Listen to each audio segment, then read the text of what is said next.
Imamul Haddad. Hatinya bersih, bersih, gak ada apa-apanya. Makanya sampai julukannya Al-Haddad. Apa Al-Haddad artinya? Tukang besi. Kenapa tuh tukang besi? Kenapa dapat julukan tukang besi? Apakah karena beliau jadi tukang besi? Enggak ada. Enggak ada teman-teman saya sekalian.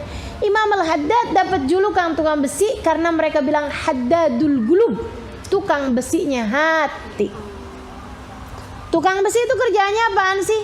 Dari besi lantakan, ya, dari besi batangan tuh, sama tukang besi ditempa sampai jadi pedang berkilau, sampai jadi pisau, sampai jadi suatu yang bermanfaat.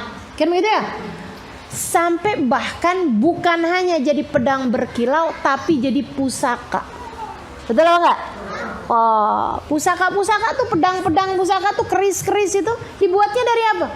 Dari besi, teman-teman sekalian. Jadi pusaka yang berada di tengah-tengah museum, jadi kebanggaan, jadi barang keramat si besi itu. Nah, itu semuanya ada sesudah tempaan sang tukang besi. Maka sekalian saya muliakan, tukang besi yang handal akan membuat besi segitu kerasnya dari barang-barang besi yang enggak ada manfaatnya, maksudnya enggak banyak manfaatnya, sampai bisa jadi pedang, bisa jadi pisau, bisa jadi barang-barang yang bermanfaat. Ada yang jadi sendok, ada yang jadi garpu. Itu kan semuanya dibuat dari besi itu. Itu teman-teman saya sekalian, itu karena tukang besi ini tadi. Imamul Haddad kayak begitu sama orang. Hati kita ini sama Imamul Haddad dibentuk. Ini cocok nih jadi pisau. Nah, ini cocok nih jadi garpu. Apa biar kata jadi garpu juga manfaat. Kan begitu ya? Ini cocok nih jadi sendok. Ini cocok nih jadi sutil. Ini cocok nih jadi sekrop. Tapi kan manfaat teman-teman saya sekalian. Ada juga yang cocoknya jadi pedang. Bahkan ada juga yang cocoknya jadi pusaka, jadi keris pusaka. Masya Allah. Nah, itu semuanya Imamul Haddad. Imamul Haddad bukan hanya memperbaiki diri sendiri, tapi membentuk hati-hati para murid-muridnya. Masya Allah. Maka beruntung orang yang hidup di zaman Imamul Haddad. Lah terus habis Imamul Haddad nggak ada, gimana dong? Ini dia teman-teman saya sekalian.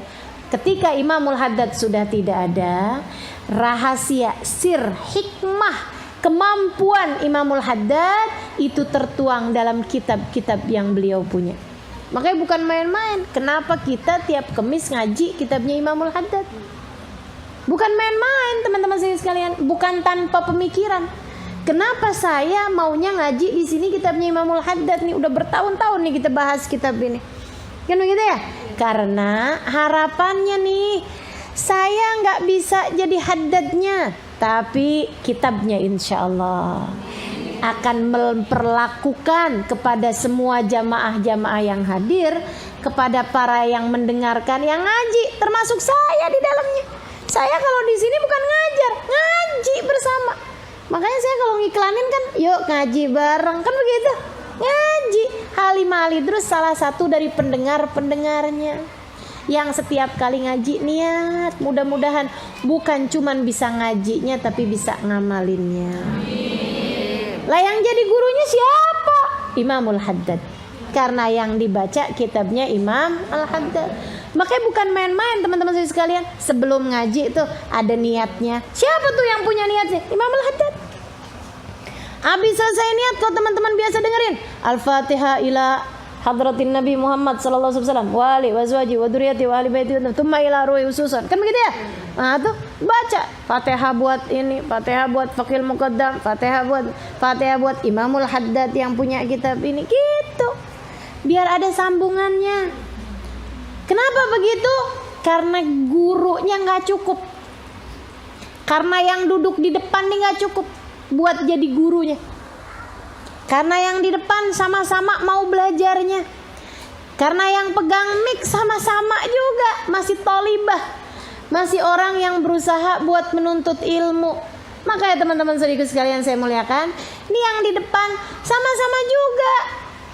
Cuman dia ya anggaplah jadi imam. Imam kan sholat bareng, betul apa enggak? Imam sholat bareng, makanya nggak boleh berkreasi. Imam nggak boleh. Saya mau bikin sholat sendiri nggak bisa, harus ikut konun. Nah itu kan harus ikut aturan-aturannya sholat. Sama nih kayak ngaji di sini nih, ikut siapa? Ikut Imamul Haddad. Nah saya dinia, jangan lari dari kitab ini. Dah jalan tuh, nih disampein, tinggal diterangin aja kan begitu ya. Tinggal dijabarin aja maksudnya Imamul Haddad gini loh, gitu kan? Tapi Ustaz tuh suka bahasnya dikit, keterangannya panjang. Ya emang kalau perlunya begitu ya saya gituin, kan gitu ya. Nah ini kan otak kita ini kan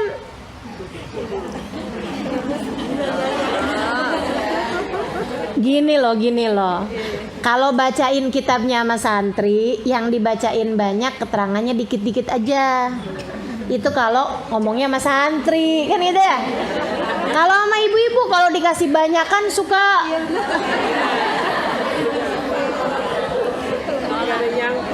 kepenuhan, kagak ada yang nyangkut. Iya kan, gitu kan. Pembahasan kemarin pokoknya ingat Ustaz ada cerita mengenai ustadznya tuh, kan gitu dah. Itu dah yang diingat gitu kan. Ya Allah. Nah, karena saya paham itu, iya. Jadi dah kita dikit-dikit yang kita bahas deh banyak-banyak deh keterangannya, biar ada yang nyangkut di otak kita kan begitu ya. Nah itu teman-teman sekalian saya muliakan, Imamul Haddad nih, masya Allah, tawadhu, hatinya bersih sampai bisa ngebersihin hati orang. Dari bersihnya hatinya sampai bisa ngebersihin hati orang. Dari bagusnya hatinya sampai bisa ngebagusin hatinya orang. Saudaraku sekalian, beliau buta pandangan mata bohirnya, matanya, tapi terbuka luas lebar pandangan mata batinnya. Masya Allah. Ini Imamul Haddad. Karena Imamul Haddad sempurna ilmunya, sempurna akhlaknya, sempurna ibadahnya, sempurna pengikutannya kepada baginda Nabi besar Muhammad alaihissalam, dan sempurna karomahnya. Teman-teman sekalian, betapa sangat bedanya hati kita dari hati mereka, teman-teman. Betapa jauhnya. Makanya mereka tahu apa yang Allah mau, dan mereka menjadi hamba-hamba Allah. Kita yang kita tahu apa yang kita mau, makanya kita jadi hamba-hambanya nafsu. Iya apa ya? Dan dengan bangganya kita bilang, iyyaka na'budu wa iyyaka nasta'in. Hanya kepadamu aku beribadah ya Allah, hanya kepadamu aku menjadi hambamu, hanya kepadamu aku menghamba. Wa iyyaka nasta'in, hanya kepadamu aku mohon pertolongan. Kata Allah, emang iya? Hanya kepadaku kamu mengabdi, emang iya? Enggak tuh, kamu mengabdi kepada keinginan hawa nafsumu sendiri. Hatimu kamu persembahkan untuk hawa nafsumu sendiri. Hatimu kamu persembahkan untuk keinginanmu sendiri. Dan kamu merasa seperti sudah mengabdi kepadaku. Belum. Makanya katanya Sayyidina Ibrahim bin Adham, lau ma wajabtu an agraha fil Quran fis salam ma garatu. Sungguh andai tidak wajib bagi saya untuk membacanya di dalam Fatihah dalam salat, saya tidak akan pernah berani membacanya. Tiap kali saya membacanya, hati saya bilang belum. Tiap kali saya bilang iyyaka na'budu, kata hatinya belum. Iyyaka nasta'in, kata hatinya bohong. Kamu masih minta tolong sama suamimu, kamu masih berharap dari si fulan, kamu masih berharap dari harta, kamu masih berharap dari si ini, kamu masih berharap dari pekerjaan, kamu masih berharap dari pemberian. Dan kamu mengaku bahwa iyyaka nasta'in, aku tidak berharap kecuali darimu ya Allah. Bohong, kata hatinya. Ya Allah, ya Allah. betapa sangat jauhnya kita dari kemurnian hati yang untuk Allah Subhanahu wa taala. Nih para walinya Allah Subhanahu wa taala, teman-teman sekalian. Fokus mereka kepada urusan hati. Itu fokus mereka tuh. Fokus mereka. Mudah-mudahan kita juga bisa sama Allah Subhanahu wa taala belajar pelan-pelan, enggak apa-apa. Jatuh bangun enggak apa-apa, balik lagi. Jatuh bangun enggak apa, balik lagi. Makanya ngaji terus. Kalau ditanyain orang, kamu kok ngaji terus? Memang enggak benar-benar. Memang enggak benar-benar. Teman-teman saya sekalian, ini masa ngaji gitu nih, tiap hari nih kita ngaji nih, dalam rangka ihdinas siratal mustaqim. Karena kita belum juga menempuh siratal mustaqim, masih harus terus diajarin biar bisa nempuh kan gitu ya. Jatuh lagi, melintir lagi ke sono, melenceng lagi ke sono, ngomongin orang lagi, ngatain orang lagi, merasa diri lebih baik lagi, ujub lagi, ini lagi, rebutan lagi. Aduh ya Allah, balik lagi. Nggak apa-apa, jatuh bangun nggak apa-apa. Yang penting kan terus balik. Ini deh, terus jalan.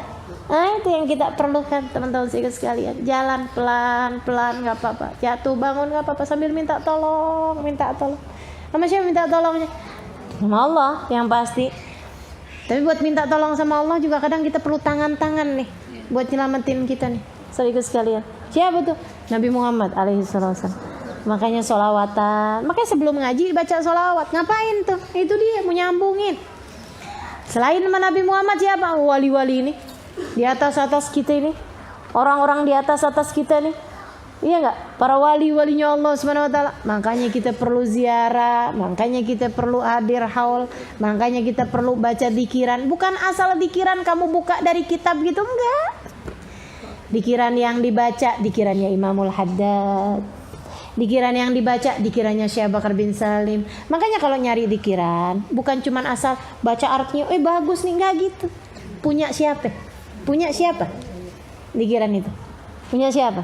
Baca maulid, tunggu dulu, punya siapa maulidnya?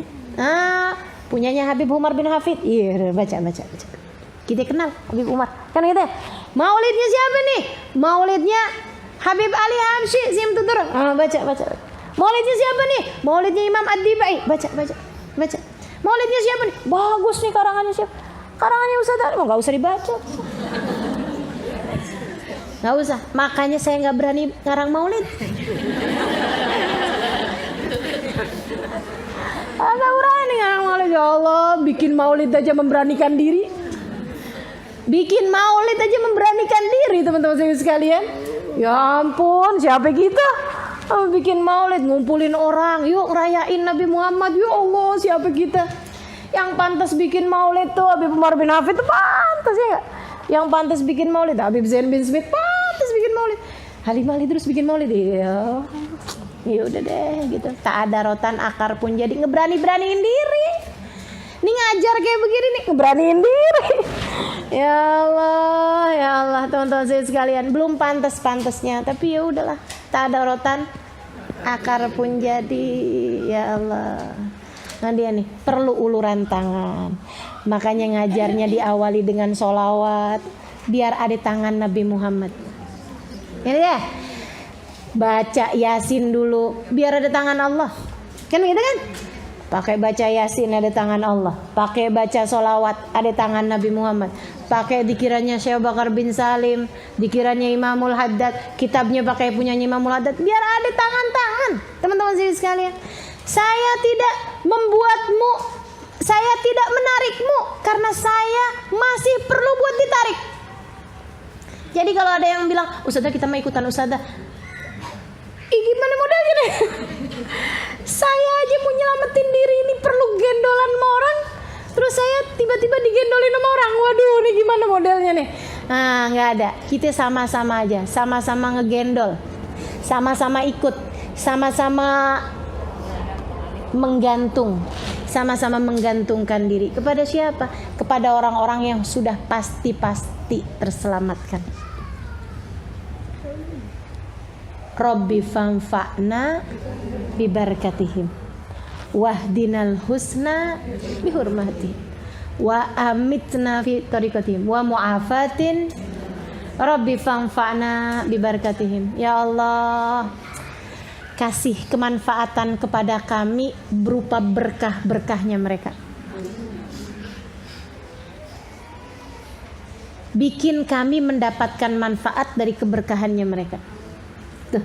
Keberkahan mereka dalam apa? Dalam ilmu, dalam ibadah, dalam akhlak, dalam tata cara hidup. Ini biar berkahnya turun dari mereka-mereka itu untuk kita bisa ngambil manfaat dari keberkahan tersebut. Gitu. Sumbang ya Allah, sumbang kami. Ibarat mereka orang kaya nih, kita orang fakir-fakir nih, kita minta sumbangan. Ya Allah, kasihin sumbangan mereka itu yang lebih-lebih tuh. Yang lebih-lebih kasihin sama kami. Rabbi fanfa'na bibarakatihim. Wahdinal husna bihurmatihim. Ya Allah, kasih kami bisa nempuh jalannya mereka dengan kemuliaan mereka itu ya Allah. Mereka kan mulia nih. Rombongannya itu kan bisa banyak yang belum penuh rombongannya, kuotanya masih pada banyak. Kuotanya Imamul Haddad masih banyak nih. Masih kosong. Maksudnya itu dibandingin dengan yang Allah kasih. Misalnya ya, Imamul Haddad, kuota kamu 1 juta. Ini belum 1 juta nih. Masih baru ratusan ribu. Jadi kan kita muat semuanya tuh di kuotanya Imamul Haddad. Kuotanya Habib Ali Habsyi misalnya 1 juta. Yang ada nih masih baru berapa nih? Jadi kita muat semuanya tuh. Nah kita minta sama Allah SWT. Ya Allah, masukin kita ke rombongan mereka ya Allah. Masukin kami ke rombongan mereka. Wa amitna fi tariqatihim. Ya Allah, matikan kami dalam jalan mereka. Kami nggak usah dibawa ke jalan yang lain-lain ya Allah. Udah deh, jalannya para wali-wali kami, jalannya para ulama-ulama kami, jalannya orang-orang yang udah pasti, solehahnya udah pasti, solehnya udah pasti.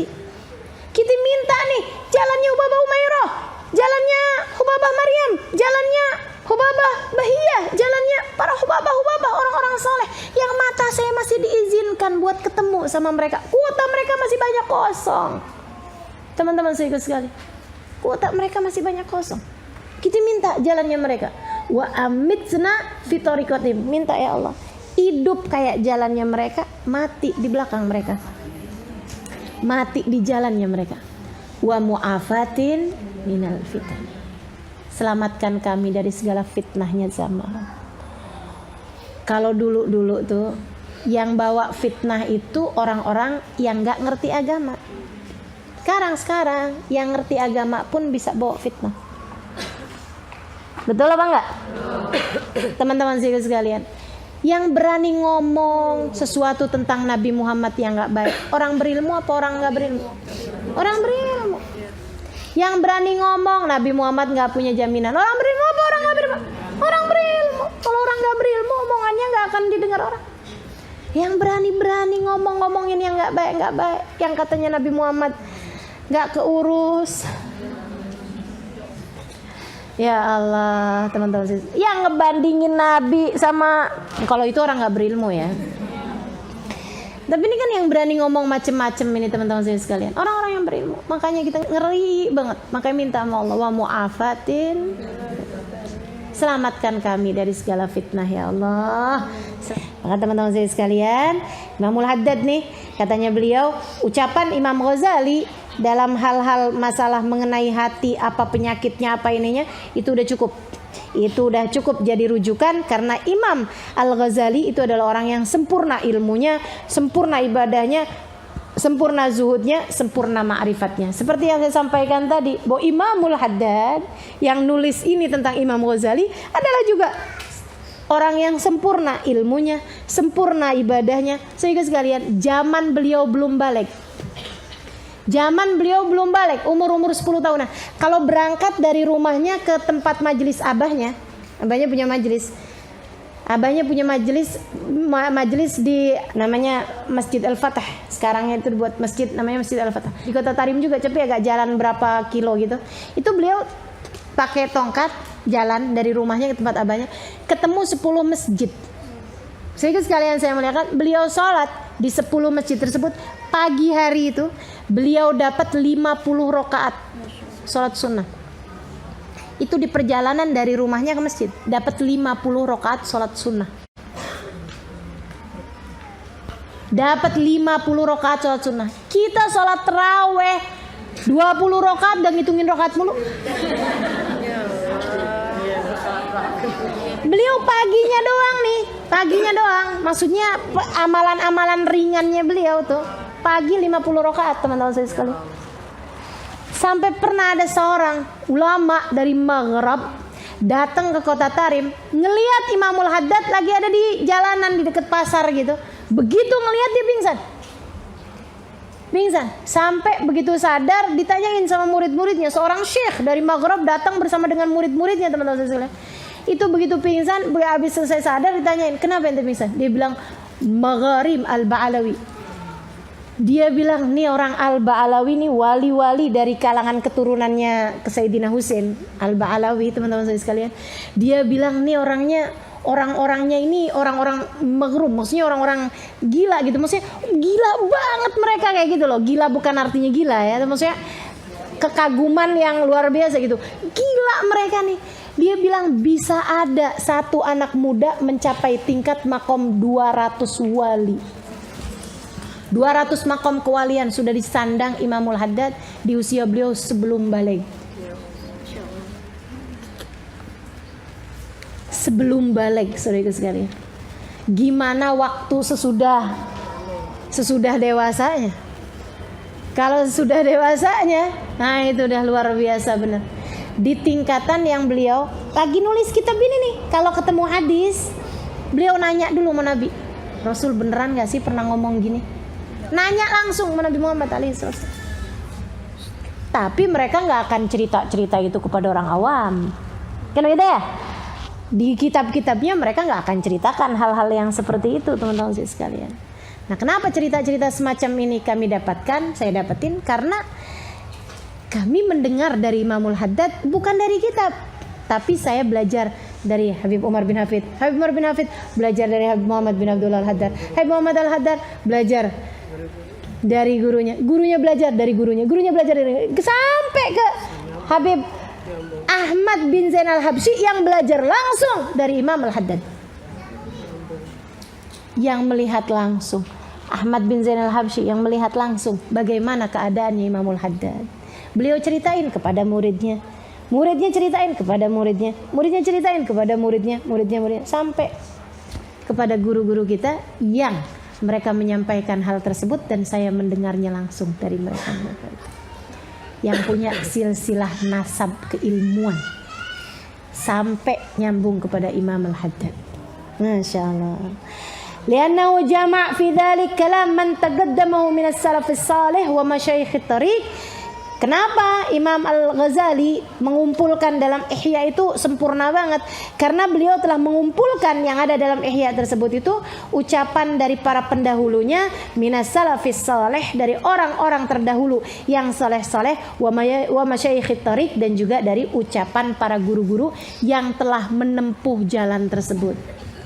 Teman-teman saya sekalian, kalau saya cerita tentang ibadahnya para guru-guru, cerita doang, jalaninnya mah belum, kan begitu.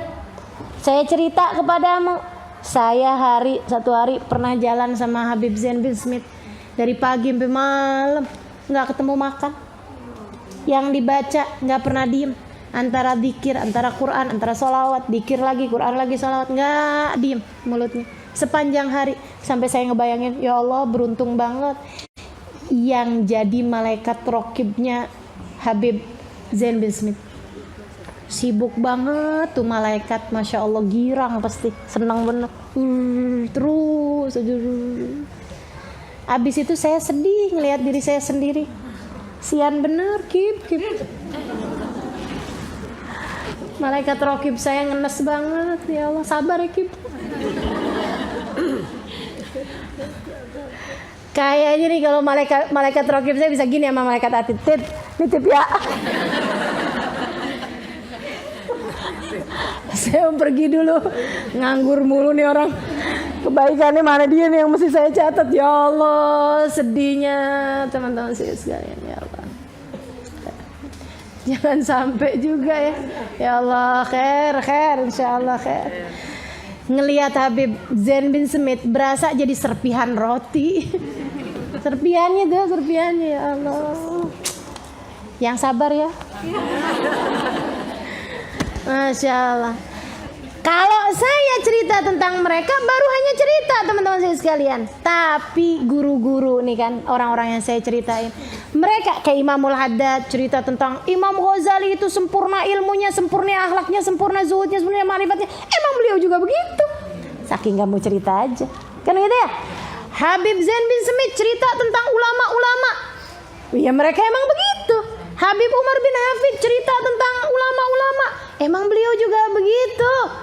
Kalau saya baru bisa berbekal cinta kepada mereka, baru bisa jadi penyampai cerita kepada teman-teman semuanya yang ada di sini, baik dengerin secara langsung ataupun live streaming, baru bisa cerita saya. Kita sama-sama belajar menempuh jalan mereka hingga mudah-mudahan wa amitsna fi thariqati. Kita masih di sini jatuh bangun, saudariku sekalian. Jatuh bangun mau urusan dunia. Jatuh bangun sama nata hati. Jatuh bangun untuk sekedar bisa menghindari suudzon. Jatuh bangun untuk sekedar bisa tidak memiliki rasa benci kepada siapapun. Betul? Masih jatuh bangun kita di sini. Tapi ya mudah-mudahan yang penting kan jalan mereka tuh kita udah tahu. Jadi biar belajar kayak gimana jatuh bangun, tapi kita tahu bahwa kita masih salah. Kita tahu bahwa kita mestinya begitu, walaupun kita belum begitu. Kita masih kayak kata-katanya Imam Asy-Syafi'i. Walaupun Imam Syafi'i nggak termasuk dalam kata-katanya ini, kita masih kayak katanya Imam Syafi'i. Uhibbus salihina walastu minhum, la'alli anal minhum syafa'ah. Aku cinta sama orang soleh, walaupun saya bukan termasuk di antara mereka. Harapannya semoga saya bisa dapat keberkahan dari mereka tersebut. Wa abghadut talihin wa ana minhum. Saya benci sama orang ahli maksiat, walaupun saya termasuk di antara mereka. Waduh, Imam Syafi'i, Masya Allah kata-katanya ya. Nah kalau Imam Syafi'i ngomong kayak begitu ya basa-basi kan. Nggak kayak begitu Imam Syafi'i. Tapi kalau kita ngomong kayak gitu emang asli.